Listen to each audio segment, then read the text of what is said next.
And welcome to our demonstrated success webinar, Trauma Sensitive Classrooms today. And I'm happy to have Peter Fifield with us. He is a behavioral health expert who I know through the Families First organization in Portsmouth, New Hampshire. He was previously the director there. And now Peter is working on a new initiative in New Hampshire around substance abuse at Wentworth Douglas Hospital. So that's a new role for him, and it's really exciting. Peter is a great presenter and a super knowledgeable mental health professional, and he's done some work for us in the past around trauma-sensitive schools, and he's been received really, really well. So I'm very happy to have him here today, and welcome, Peter. Thank you. Can everyone hear me okay? Well, I guess you could. I don't know if you can hear me okay. Hopefully you can. I will. So I'm going to interrupt you, and I'm going to give them some more information. There's a control panel, and this will be good for you to know too, Pete. There's a control panel, everybody, and you're all on mute right now so that we don't wind up having the types of side noises that, you know, dogs barking and phones going off and so on and so forth, which we just had. But you can, even though you're on mute, you can write in questions. So in your control panel, there's a question area, and I'll be watching that area for questions, and I'll just chime in and interrupt Peter with your questions, and he can answer them, and so on and so forth. And if you can't hear me right now, or you can't hear Peter, or you can't see his screen, you should write in under the questions. I can't hear you. Drop down. Right. And my colleague Anne, who many of you know, is sitting next to me, and she points out the very important fact that if they can't hear me, they can't hear me giving the direction. So I will also write in to all of you. But if you can hear me, exactly, if you can hear me, can you just write in the question area and let me know that you can hear me talking? That would be fabulous. Thank you. Thank you, Anne. Oh, thanks, Kathy. Okay. I got a systems go from Kathy and Jill, a couple other people. That's awesome. All right.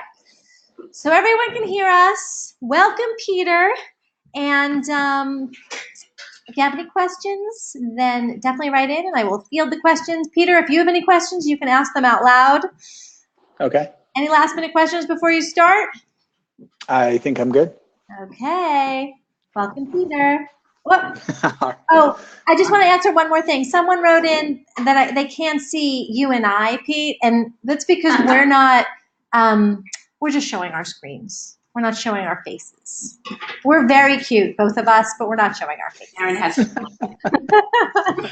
All right, let's begin. Awesome. Well, thank you everyone for having me here today. This is a very atypical situation for me to be sitting at a desk and doing a presentation. So I'm used to being up and walking around. But so what we're going to talk about today is a concept called trauma-sensitive classrooms or trauma-sensitive schooling. And it is sort of synonymous with trauma-informed care, as they know it more so in the health realm. But so this is pretty much what we're going to cover here first, is just an introduction to trauma. What we're really talking about here is how stress relates to the American life, right? And specifically here in this situation, students and staff and the administration within the school system.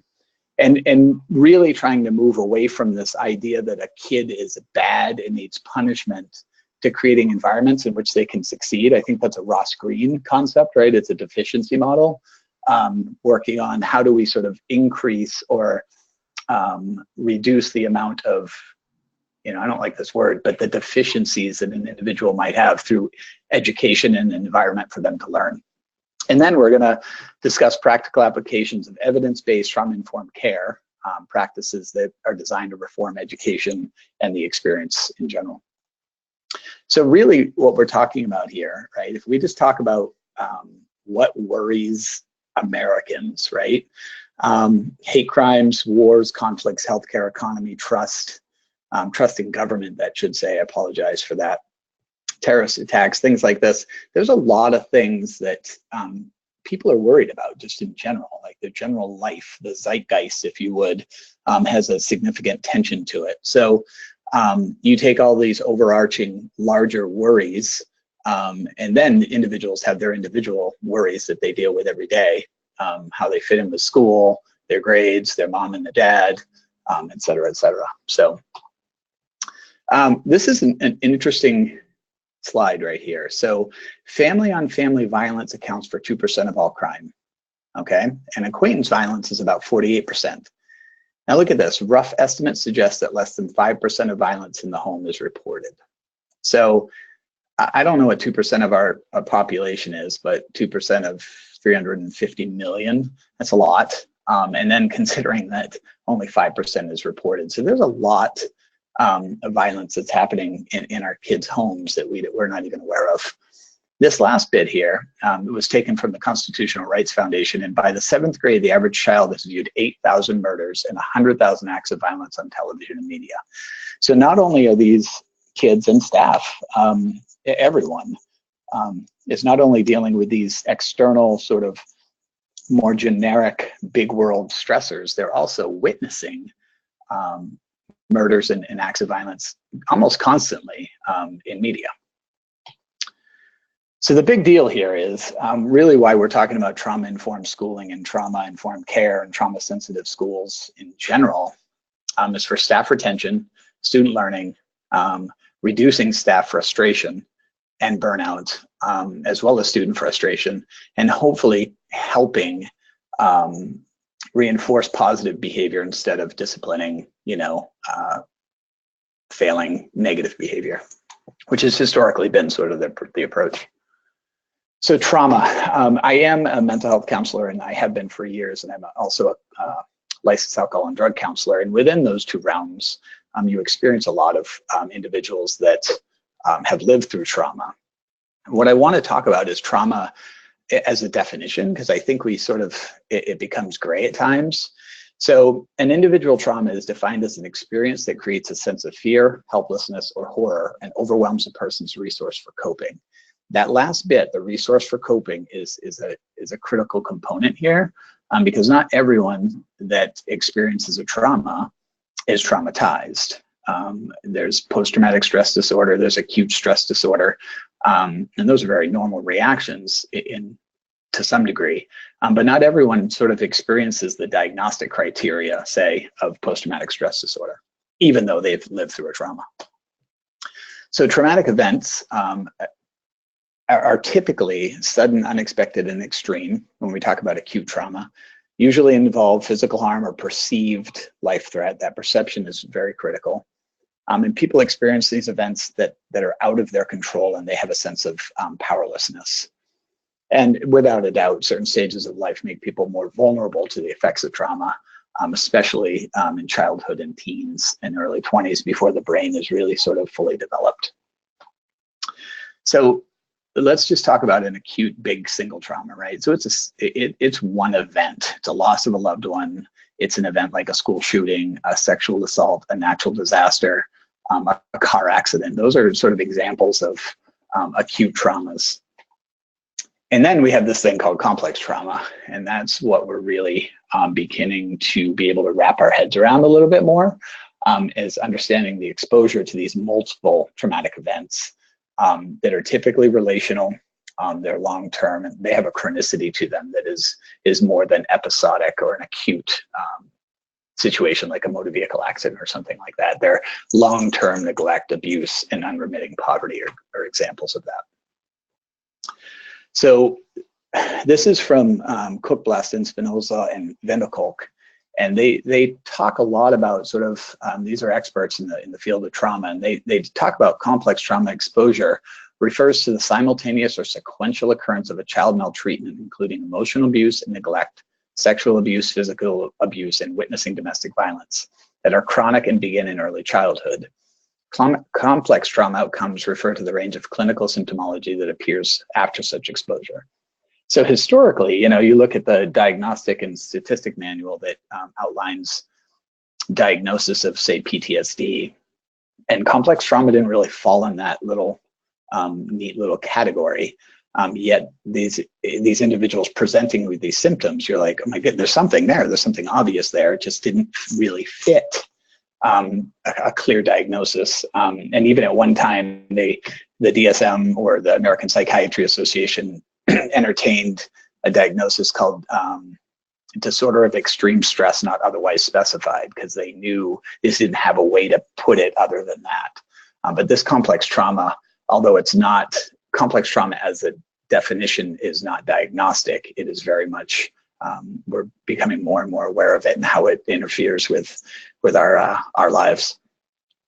So I'm just going to talk a little bit about the ACEs study. So the ACEs study was a study that came out of a Kaiser Permanente study. And they looked at 17,000 middle-class American adults. 75% were Caucasian, 93% had a high school degree, and almost 40% had a college degree. And they looked at the relationship of these childhood abuse and household dysfunctions relative to their long-term health. And this was really a study that sort of started allowing us to open our eyes and see a much more clear picture of how trauma impacts not only our emotional health, but our physical health as well. So the ACEs here, this is a couple details, are the leading determinant of health, social, and economic well-being in our nation. ACEs are the most preventable cause of serious mental illness. ACEs are the most preventable cause of alcohol and drug abuse in women. The most preventable cause of HIV and high-risk behavior. And ACEs are a significant contributor to the leading causes of death, which the top 4: heart disease, cancer, stroke, diabetes, and suicide. Sorry, top 5. So the questions on the ACE study, there's 10 questions. And pretty much what they do is when the person came in, they'd hand them a questionnaire. And these questions, these 1, 2, 3, 4, and 5, I'll show you all 10. They're not the exact question, but this is pretty much the core of the question they were asking. Did the individual at any time while living at home experience physical abuse, emotional abuse, contact sexual abuse, physical neglect, emotional neglect, or was someone in the household in prison? Did they witness a mother being treated violently? Was there alcohol and drug abuse in the home? Where someone was living there was chronically depressed, mentally ill, or suicidal? And the last one, where at least one biological parent was lost to the person during childhood, regardless of the cause. So those are the 10 questions that they sort of asked the individuals. And the score was simply, if you experienced 4 of those, you had a score of 4. If you experienced 6, you had a score of 6. So I'm just going to show you a little video here about this ACEs study. And it's pretty awesome, hopefully.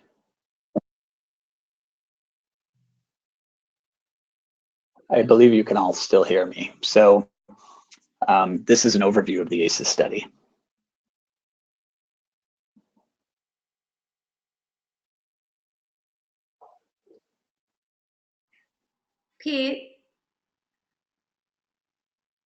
Peter? Yes. We can't hear the audio. I don't know why not. Let me see. Let me get this. Oh, you know what?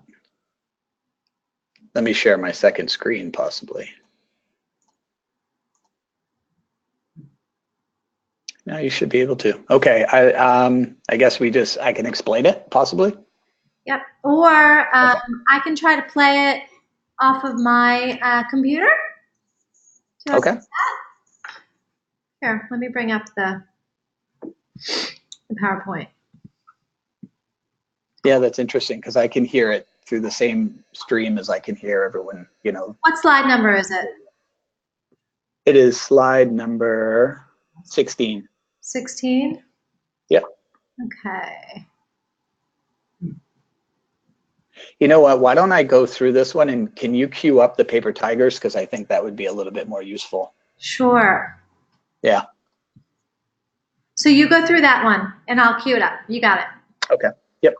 So essentially, the ACEs study, they talk about these categories and how the ACEs study was divided up into 3 major categories: a category of abuse, a category of neglect, and a category of household dysfunction. There isn't any more relative nature. If you have higher scores in the abuse category, are you more likely to have a certain dysfunction than if you had identifiers in the neglect category? They just simply, group them into these, and they were. This is staggering, So 11% of the population reported psychological abuse, 28 physical, 22 sexual. And then it goes on down through with the neglect, a very, very high ACE score of alcohol or drug use within the family, and as well as a loss of parent. One of the things that the ACEs study concluded was more than half the population studied, so that's 70 some odd thousand people of fairly affluent Caucasian white, educated people, had a score of at least 1. 25% had 2 exposures, and 1 in 16 had 4 or more. And interestingly enough, these are all, hyper correlated. So if you had 1 exposure, you had 80% of a chance that you'd have another. So, which makes sense logically. You think about sort of a situation where you'd experience one of those, you most likely would experience another. Excuse me. So this next slide talks a little bit more about the categorization and the risk attribution. So if the behavioral health problem, you had 78% of a chance to have an IV drug use if you scored within a certain range, 65% with alcohol use disorder, 50% in drug abuse just in general, 58% higher risk of suicide attempt, 54% of depression. I mean, these are some really staggering statistics here. And they're really sobering, I think, when we think about this, especially going back to a slide we mentioned earlier about the ACEs being the most preventable thing. We can prevent this from happening. So ultimately, this is what we're talking about when we talk about trauma-informed schooling, is we're really talking about how do we prevent or at least reduce re-traumatization in individuals that experience this. So ACEs are implicated in the 10 leading causes of death in the United States. And this one, so people with 6 or more adverse childhood exposures die nearly 20 years earlier than those with a score of 0. And that to me, I think is pretty impressive, actually, unfortunately. This next slide here, I thought this was important because this sort of correlates ACE scores to school behavior, right? So these slides here, we're talking about health risks, a lot of them, which would overlap in your classroom. I mean, you'd all see this within your classroom. But this really talks about sort of specific ACE scores relative to attendance, behavior, coursework, and overall health. And you'll see here that the 3+ ACEs, that's not, unfortunately, and I don't say this lightheartedly, that's not a hard score to get. 3 or more ACEs is not a hard score to get. And they're almost 5 times more likely to have attendance issues, 6 times more likely to have behavior issues, almost 3 times more likely to have coursework issues, and 4 times more likely to have health issues. So these are sort of the behaviors in your classroom that you'll see relative to these ACE scores. So trauma and learning. This is where we're going to look at this video called Paper Tigers. So if Karen, I don't know how you can do that, but if you can work your magic. I'm like magic. Awesome. I'm going to change the presenter to me. Yep. And then I'm going to show my screen. And then I hope. Are you seeing my screen? I am. Is everyone hearing Every Paper school Tigers? in America. Can you guys all hear that? Sure can. Okay, here we go. Walking down every street in America, there are the kids that get labeled. Get rid of them. They're nothing but trouble. Lincoln sits right in the heart of the most assaults, gang activity, truancy. I did hear that it was the worst school you could ever go to. Kids had knives, the fights, absolute chaos. He pissed me off and I threw a chair at him. And I told him I was going to kill him. All of them were bent down. I was invited to go to a conference about complex trauma and what stress does to the brain.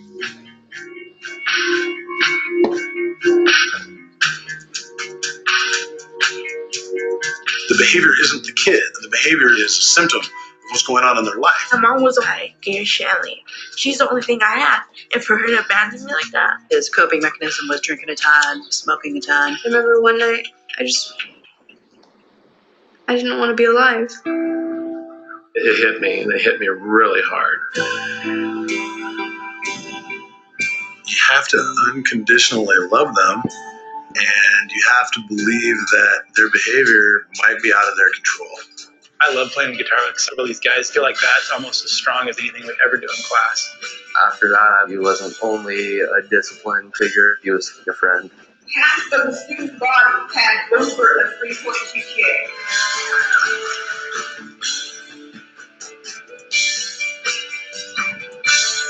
To watch their confidence come back has been incredible. I'm not by myself anymore. I got a team. If I can do it, all of you can definitely do it. It's not that I'm judging you. I know why you're smoking weed. I know why you smoke that. I know why you're in fights. You don't want to feel. I mean, that's the big challenge is I'm asking you to try feeling for a little bit because sometimes when you feel, it guides you in the direction that you should be going and not to where you are.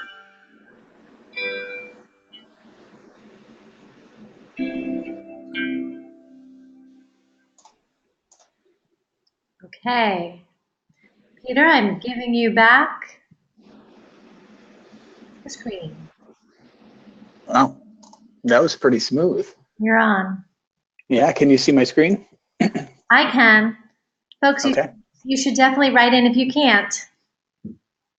So really what Paper Tigers is talking about is understanding that trauma is real and it's very prevalent. You know, that was an inner city school. We talked about this ACEs study that was done. They've also replicated that in Philadelphia. There's a Philadelphia ACEs study, and the results of that are what you might expect.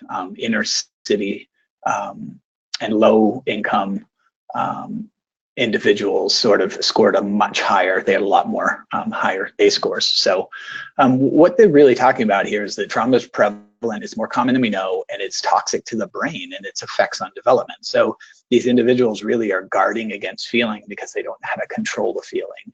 And historically, a lot of them have had very negative reactions to even showing emotion, or they were too wimpy or too scared or too weak or to something that wasn't enough for them just to be accepted as how they are. And then, you know, throwing the simple fact that they experienced a trauma on top of that, it sort of very much impacts the brain and its development. The other thing that this video shows, and this is something we can't lose track of, is that we need to support our students that have experienced trauma, and even the ones that haven't, in the same way, because we don't know who has experienced trauma and who hasn't. So lastly is this whole thing about children and resilience. And if we create the right environment for them to grow, they can grow, learn, and succeed. We just have to create an environment that isn't so focused on a power differential and more so a safe and respectful environment for them to learn in. So young children, right, they cannot manage most dangers, you know, and there really is a positive stress. It's called eustress, right? And it's this experience with an interaction, maybe before a test or a talk that you have to give, and it, you know, you have an increase of heart rate and mild elevations of stress hormones, and that's pretty positive. That's okay. Tolerable are these individual events that are serious, yet it's temporary, you know, and hopefully those really that increased acute situation is buffered by supportive relationships. The toxic stress is what we're really looking at here, and that's this prolonged activation of the stress response system, and a key component, the absence of protective relationships.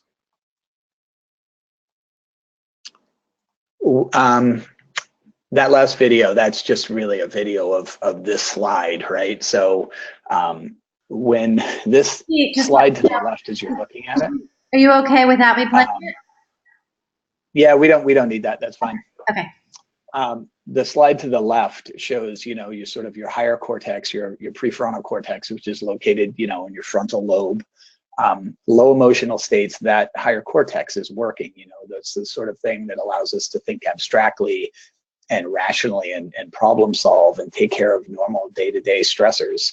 The amygdala, that little thing right there in the center, that's really the size of your pinky fingernail. It's quite impressive what a little teeny component of your brain, how small it is and what it can do.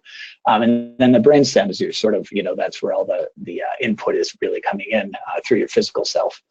And now when you get over there to that higher emotion, right, and the anger, the fear, the excitement, even love in ways can be unproductive. The higher cortex is disabled, right? You're not thinking and you're really responding in a very primitive fashion. So when you get into situations, my wife's a teacher, and this kid the other day was frustrated by his zipper, right? He couldn't get his zipper undone. And all of a sudden, out of nowhere, the kid explodes, rips off his jacket and throws it. And, you know, if his logical brain was on, he would unzip jacket, take off, everything would be calm. Yet when that higher cortex shuts off and the amygdala takes over, we do things that are just not productive, you know, to an outcome that we want. Hence, he ripped his jacket, right? He wasn't asking to rip his jacket. It just was a function of his mental state. So this is just looking a little bit closer at the limbic system specifically. The limbic system is one of the first systems to develop over the brainstem when we were way back, frogs hopping around.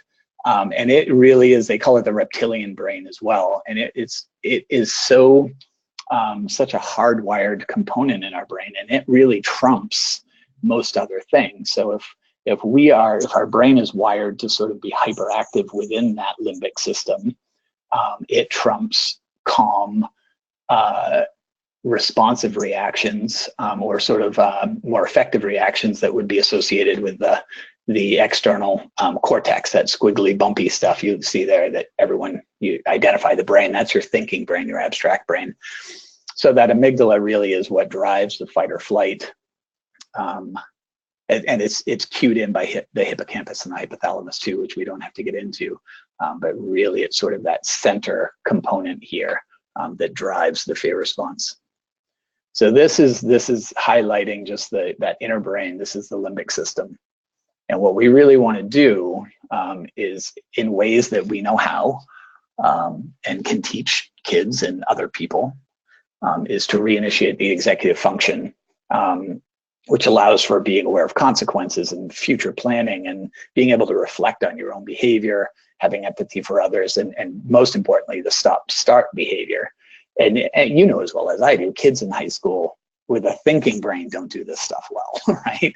So you take the thinking brain out, and they're just in that reactionary brain. And these examples of inability to future plan, reflect on behavior, to be empathic on others, to know when to stop, to know what a consequence is, those are much more prominent when their thinking brain's not on.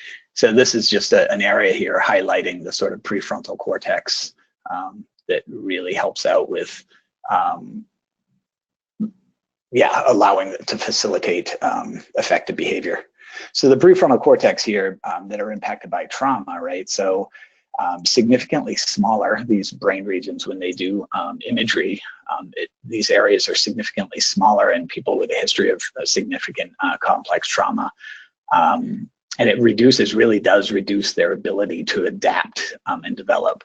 The temporal lobes, they play a role in language, speech, and memory formation. Those are impacted.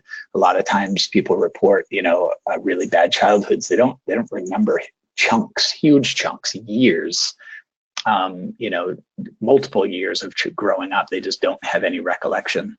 The hippocampus is that long-term memory formation and spatial navigation. And the amygdala, once again, that's detecting fear and preparing for emergencies. That, in people that have experienced complex trauma, is always on. Everything is a threat.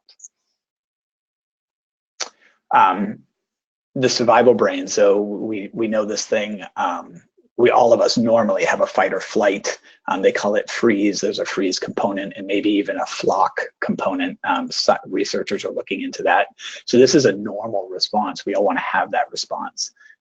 We just don't want it to be hyper alert. We don't want to be in survival brain when there's really no threat present.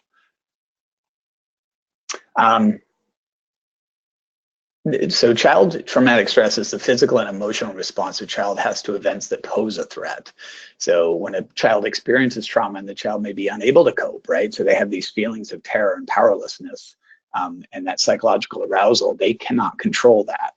And I don't want to say that every kid out there can't control their, behavior, but we'll get into this universal bit a little bit later, but we have to make the assumption and create the environment and not make the assumption that this individual can or can't control that behavior.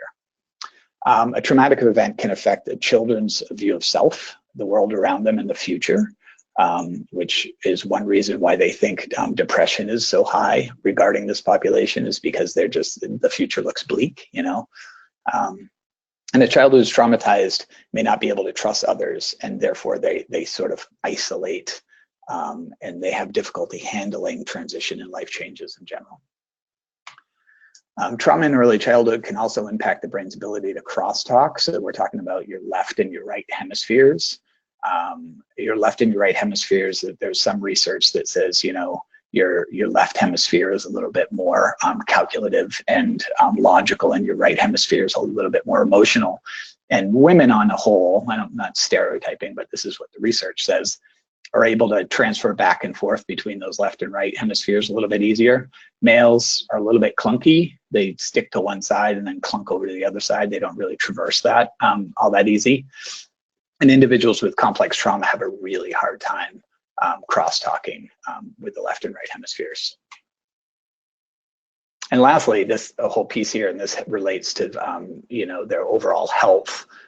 They have a very low threshold for their immunity, so that their immune system is a lot weaker on average, mainly due to cortisol. So this is another look at what the flight, fight, or freeze components would look like in behavior in your classroom. So the flight would be a student withdrawing, fleeing from the classroom, running out, or just not going to class at all. They're just skipping. You might see them dozing off, daydreaming, avoiding others. They might hide. They wear their hood over their head. I know, and this is hard to tell when everyone's wearing their hood what the cause of it is, but and a lot of disengagement. The fighting component is acting out. That kid the other day, I was telling you in my wife's class, they couldn't get his jacket off. He acted out. He was aggressive and threw the chair and ripped off his jacket.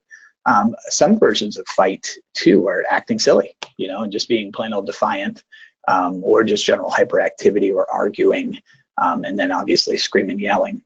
The freeze component here, this is an interesting one, and they just might seem numb. They don't answer. They might be very glib and short in terms of how they respond. Some of them might refuse to even get their own needs met. They might look blank, and to an extreme, just might not be able to move or act at all. And that, you'll see in situations where there's a fight in school, and some individuals that go through that freeze component just sit there, and they are literally frozen as they watch the fight occur within the school setting. This is one thing to keep in mind too for the for special ed or whomever, the 504s and the I forgot the other name of it, I apologize, but some of these individuals might get misdiagnosed, right? They might get diagnosed with ADD or ODD, that oppositional defiant. They might have a conduct disorder diagnosis, bipolar disorder, reactive attachment disorder, all these things, when really it could be, I'm not saying it is, but it could be just behaviors associated with complex trauma.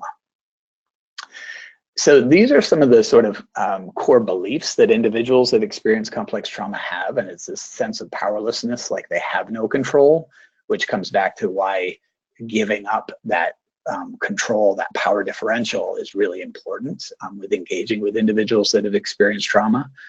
They might have shame and guilt, like they're no good, they're not safe, they don't trust. And they might just give up because they don't feel like they deserve any better than they're getting.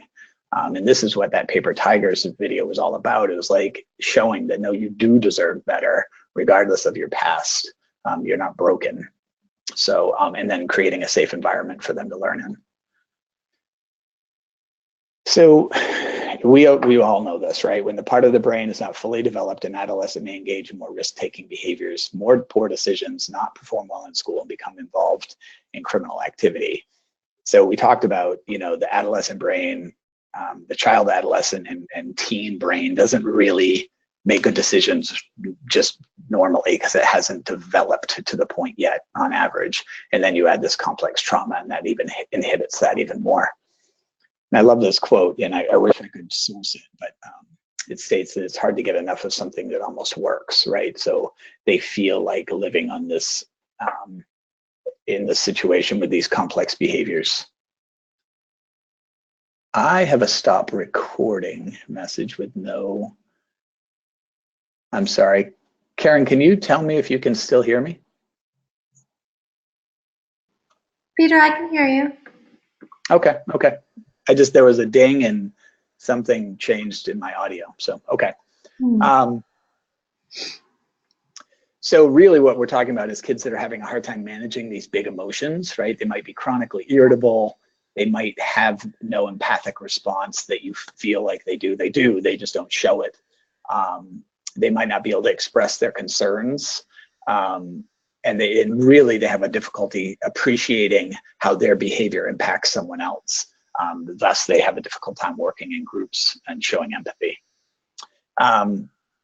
So let's just skip over to what a danger is within the classroom, right? So reminders of the past, that could be any reminder of the past, a lack of feeling of power or control, separation or loss, transition. So this might just simply mean transition from one class to the next. Feeling vulnerable. Imagine, okay, I don't know how your schools look, but when I was a kid and you had to sit in the front row in the middle, all right, how vulnerable is that when everyone is behind you, you know? And you might feel like you were threatened or attacked just because you have been attacked in the past, and now you're hyper alert and all these people are behind you, snickering, laughing, talking, whatever. And then the sensory overload piece makes it really hard for some individuals to sort of engage in that classroom setting. So common triggers here, we list them. So unpredictability, sensory overload, feeling vulnerable and frustrated, and without a doubt, that confrontation with authority. So these are all, the wonderful thing about this is these are things school systems can change, right? Creating schedules that are predictable. Sensory overload is tough in a school hallway, I imagine.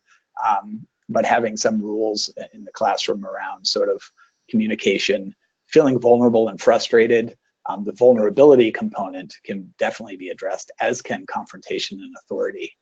I've worked a lot with organizations around that confrontation and authority. And right now here at the hospital, we're talking about how do we, how do we engage with all the security and safety officers that in a way that they don't present as, this task force coming to respond, how can they have a presence yet not be intimidating, I guess. So this just comes back to sample potential triggers. So we're looking at, the lunchroom, playground, chaotic classrooms, reactive adults that are looking to control situations, reactive students that are looking to control situations, and significantly the shaming and exclusion component, really trying to have people not be shamed and everything being an educative experience and everyone's included. And this academic failure or struggle, that sort of is dealt with in a very different way. It may be more policy, but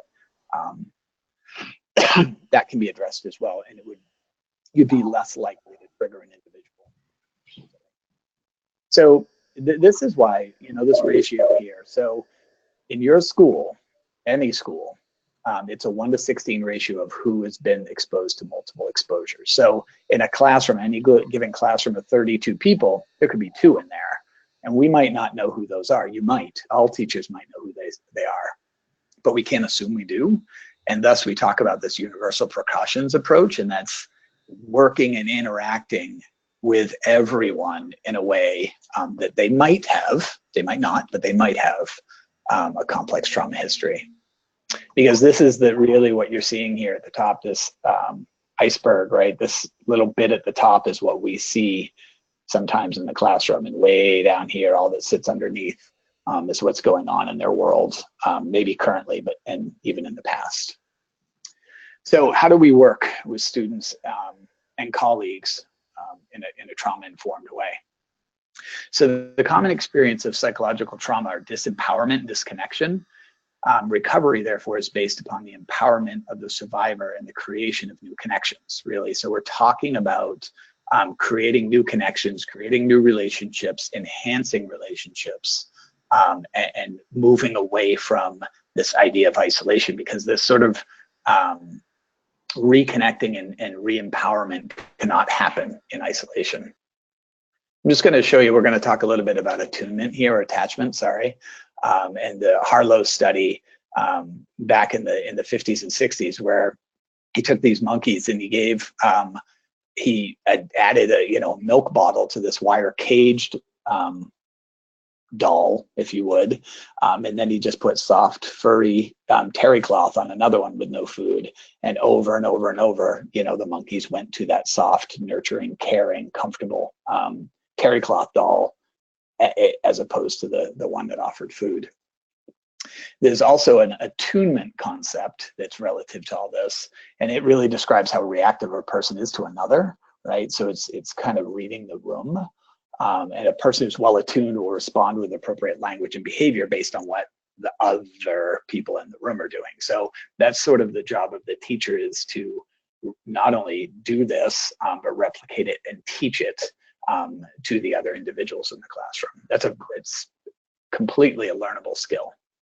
And this last piece is mirror neurons. I'm guilty of this. I seem to always have this like wrinkle in my forehead. I'm never really angry. I just don't know why it's there.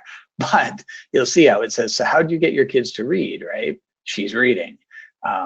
Those mirror neurons within our brain allow us to replicate other people's behavior. So if the teacher is scowling, then the students might scowl. If the teacher is smiling, then the students are more likely to smile. So this is right from the Substance Abuse and Mental Health Services of America. That acronym's backwards, I apologize. And it talks about four key components, in trauma-sensitive schooling. And that's that you realize the widespread impact of trauma and understand how understand potential paths for recovery. You recognize the signs and symptoms of trauma in the students, staff, and others that are involved in your system. And you respond with a fully integrated approach to reducing these situations. And without a doubt, you try to create a system that resists the re-traumatization of students and faculty and staff. It really does. This requires a culture change. When we talk about this in a way that we have to move from a situation where we're saying what's wrong with you to what happened to you. And most importantly, how can we help? If we can do that, we'll reduce the stigma and the shame and that self-blame and the negative self-talk of I'm a bad person and I deserve to be this way, all of that, if we can just simply shift the focus to what happened versus what's wrong with you. So building a trauma-informed system, once again, it requires that shift, and it understands how your students are utilizing coping skills and their survival techniques, right? Because really what's going on here, their response is a survival technique that they've learned over years, and they're actually quite resilient. So if we can sort of build on that resiliency and build on those survival techniques and augment them and just change them and twist them a little bit, so it's more of a coping skill versus a survival skill, we've got a good chance of sort of taking what we've got and shifting it and sort of allowing it to be more beneficial to that individual long term. I worked for Families First, and we did a trauma-informed care project that we looked at everything from top to bottom, from policies on you filling out paperwork to policies on female exams. We looked at workflow. We looked at what gender you have to put on the paperwork. Is that triggering anyone? How we communicate, how we talk to someone about a late bill, how loud the door is when we open it, all of these things. We were able to take a very in-depth look, which we were very fortunate to do so. But at least, right, what we want to do is within your organization, look at these 6 key components, right? So the key principles are, how do we make a place feel safe? How do we build trustworthiness and have transparency? There's no button hooks, there's no secrets, everything's out on the table. How do we foster peer support and collaboration and mutuality with the students? How do we teach them to be, we're raising humans is what we're doing, and they're going to be an adult some way. So how do we collaborate and have mutuality with them so we can teach them the rules of the game once they get in the real world? How do we increase empowerment and give them a voice and choice, right? This comes back to increasing autonomy and reducing that discipline, power differential control thing. And how do we work more so with individuals' cultural, historical, and gender-related issues? That's a big one right there. That's but without a doubt, being very sensitive of the cultural, historical, and gender issues within your student body. I love this quote, and I heard this a long time ago, that we're only responsible for the interaction and not the outcome. So as a therapist, people would be like, how do you not take this stuff home with you? And I just be like, because I gave it 100%, that interaction I gave 100%. I can't change the outcome. All I can do as an individual, as a therapist, or as a teacher, or even as a student, all I can do is be responsible for my interaction. And the outcomes, hopefully, we're increasing the odds that it'll be a better outcome. So for kids, right, we're really talking about supporting student capacity to learn and relate to others, using their imagination and hopefully feeling part of a community. They're developing student awareness and regulation of their own feelings, as well as the skills and strategies, right, that allow them to feel and notice how others are feeling, and to encourage the child's relationship with their peers, their caregivers, and their parents. And that's not always possible. I know that's not always possible, but we can at least shoot for enhancing those relationship components. Because remember that building resilience can't happen in isolation. So for teachers, right, we're really talking about encouraging consistent positive attachments with the children and the students, and allowing the students to feel welcomed and comfortable, understanding the adversity and resilience in the family students that you work with and how you can be a resource to them. Foster self-reflection and mindfulness. Those are things you can teach in the classroom. Every day this is a teachable experience. Even in STEM classes, you can teach self-reflection and mindfulness. Foster and without a doubt, foster those left-right brain integration. And you can look those up. You can look up left-right brain activities that are easy to do in class. There's a lot of them actually that encourage the corpus callosum. That's that thing that's part of the brain that relates messages from left to right hemisphere. I like this here, right? Forever changed, but not forever damaged. So resilience is finding hope, giving yourself and others grace. Oops, I messed up. Let's try it again. Versus that, continual negative self-talk where you just keep beating yourself up. Have it be a learning experience, not a defamating one. Teaching how to manage fear. What is the appropriate response to fear? How to be more, I don't want to say realistic, but how to sort of use fear in a way that it's not controlling you. You're controlling it. And without a doubt, laugh. Laughter is good medicine, and Reader's Digest said that years ago. But that laughter is really good stuff, and it reduces certain hormones that don't come out when you're not genuinely laughing. Just the simple act of laughing, and building their resources, so helping them be socially connected and finding a purpose, and also having you and them challenge the need for control, adopting more of a chaos theory approach where you're seeking order in a situation, not control of a situation.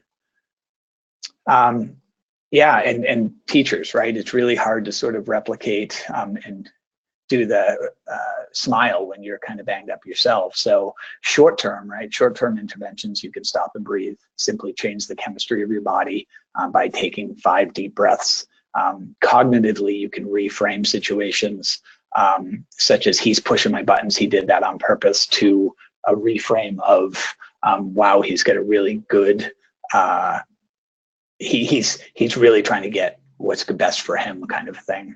And simply practicing gratitude, right? Affirmations, for example. Long term, it's exercising, it's eating well, sleeping well, learning yourself how to laugh, challenging yourself to grow, not only professionally but personally. And this is an interesting thing too. So I've talked a lot about it to individuals about de-escalation, and one is, you know, being attuned yourself and noticing the signs of distress, not only in students but in yourself. And if you need to, just take a big deep breath, right? Oftentimes redirecting the behavior through providing a perception of choice, if you would. We do that all the time with parenting stuff, right? A perception of choice. You can do this or you can do that. They still feel like they have a choice. And really, don't take it personal, right? It's really, really probably not about you. When we look at that iceberg, that tip of the iceberg is the situation we're talking about. Their reaction is based on everything underneath. So don't take it personal. Check your posture, your body language, you know, the mirroring neurons that sort of see you scowl and the other individual sees your arms crossed and they see you kind of looking not so calm. They're going to that's going to escalate them. And lastly here, just sit with them, right? At a lower level, don't be above them. And for safety reasons, don't be below them, but just sit with them eye to eye and just have this soft eye contact that lets them know that they're safe. And most importantly, don't join the fray, right? So you don't need to get sucked into this whole situation. And a lot of times we get sucked into the situation because we're trying to control the situation. And I'm not saying don't create a safe environment. Sometimes you got to redirect and make things safe. Obviously, you have to do that within the classroom. But controlling an individual is you're overstepping your boundaries, right? So you want to control situations, but not people.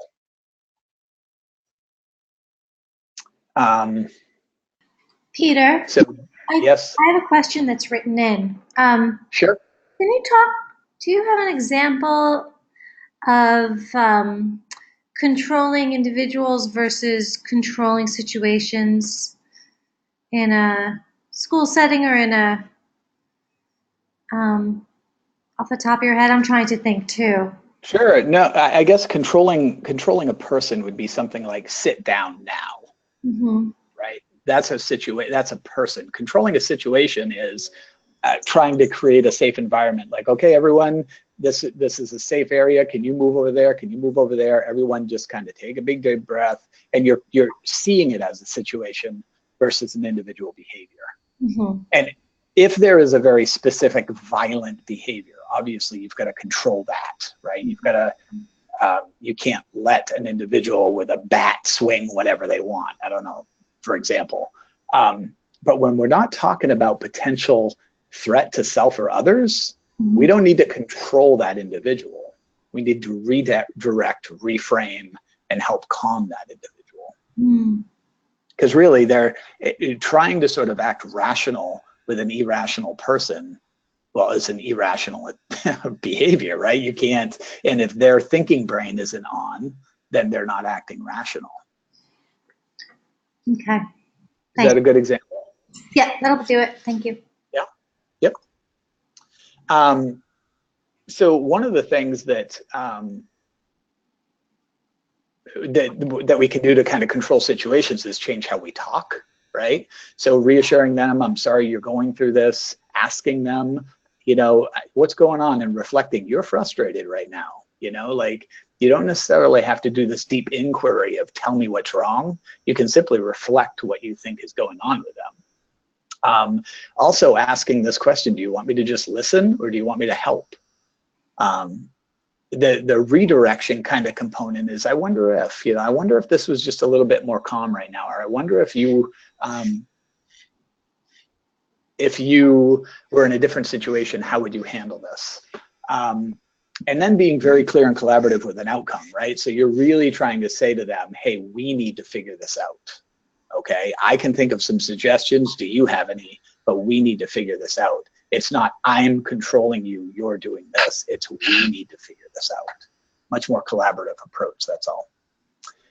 Some of this right here, this is another way to reframe how you see the world in general. And so an individual doesn't suffer from, they're struggling with, I like this. They didn't refuse to take the test. They just decided against it, right? They didn't skip my class. They just weren't able to be here, you know?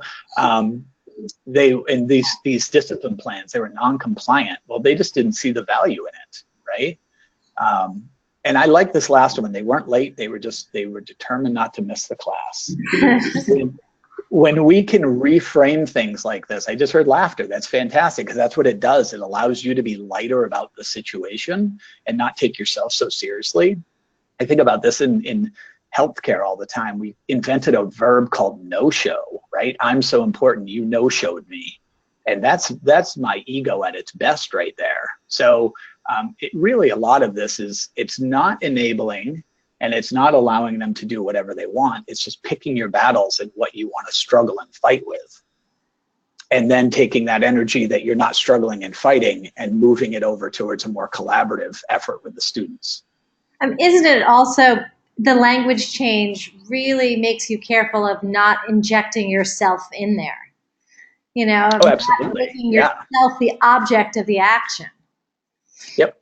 Yeah. Yep. They were determined not to, they were determined to be here versus they no-showed me. Right. You know, it completely takes it out of any realm of control that you might have. Yeah. So, and this last piece here, this is just, you know, understanding trauma and conveying hope and sharing the power, embracing diversity.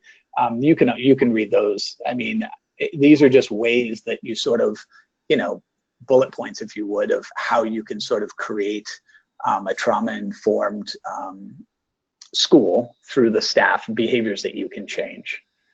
And that's, I believe, this is an hour, correct? This is an hour to the, okay. to the moment. Oh my goodness, we're 59 minutes in. I wish I had, I have 32 seconds to answer any questions that might be. Folks, you definitely should continue to write in your questions. This is such a lovely visual, Peter. Isn't that cool? Yeah. I saw it when it was small in the I would be happy to, if you wanted to send me those questions or whatever, I can answer them and respond to you. Yep. Okay. And I will, what we'll do is, if I'm going to send folks, are you okay if I send folks a PDF of this PowerPoint? Absolutely. Okay, because a couple people asked while you were speaking.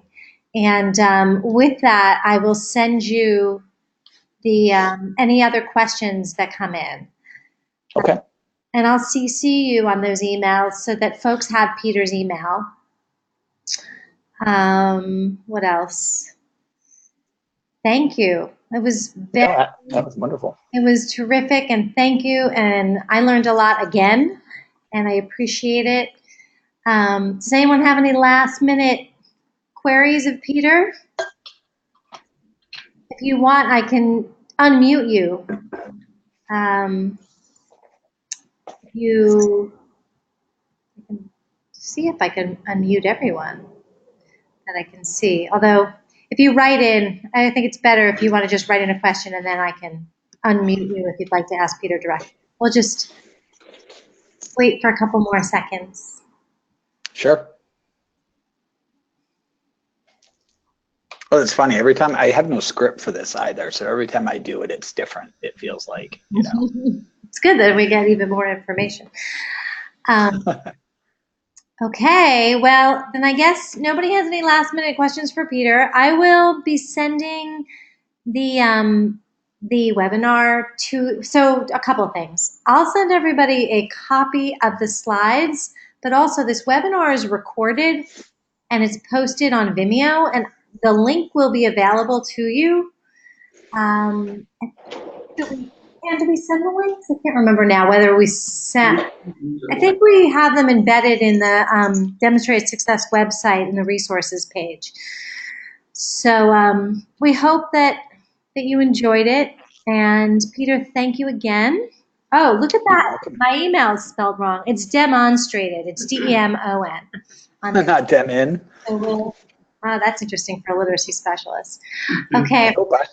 I hope I didn't do that. It's all right. Don't worry about it. Who knows? I'm just kidding. All right. Well, thank you all for attending. And you can look forward to getting an email from me probably within the next 24 hours. Thanks a lot. And Peter, thank you again. You're very welcome. And we'll be in touch soon. Okay. Okay. Bye, everyone. Take care. Thank you.